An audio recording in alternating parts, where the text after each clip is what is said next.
આજે અષાઢી બીજ છે અને રામાપીરની અમારા ગામમાં રથયાત્રા નીકળી. આજે અષાઢી બીજ છે એટલે મોળાકતના જુવારા વાવવાના હોય એટલે મેં માટી અને ખાતરનું મિશ્રણ કરી લીધું અને ચાલ્યામાં ભરી લીધું. પછી નાખી દીધા ઘઉં અને એક સ્તર કરીને મેં પાછો માટી નાખી દીધી અને પાછા ઘઉં નાખી અને પાછી માટી નાખી અને પછી જુવારા વવાઈ ગયા એટલે આપણે સરસ મજાનું થોડું થોડું પાણી પાઈ દઈશું અને પછી જુવારા મૂકી દીધા અને આયુષ જાગી ગયો અને પછી એને નાસ્તો કરવાનો હતો એટલે પપૈયાનો નાસ્તો કરી લીધો.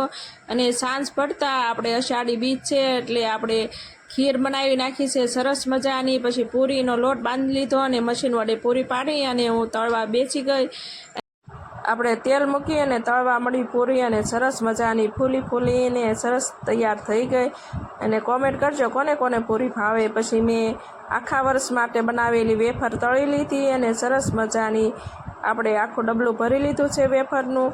અને પછી ભૂંગળા અને બટેટા વઘારી નાખ્યા અને જો બટેટા ભૂંગળા અને ચટણી અને આ ખીર બનાવી હતી અને આ વેફર અને આ પૂરી અને આ અષાઢી બીજ માટે મેં ખાસ રસોઈ બનાવી.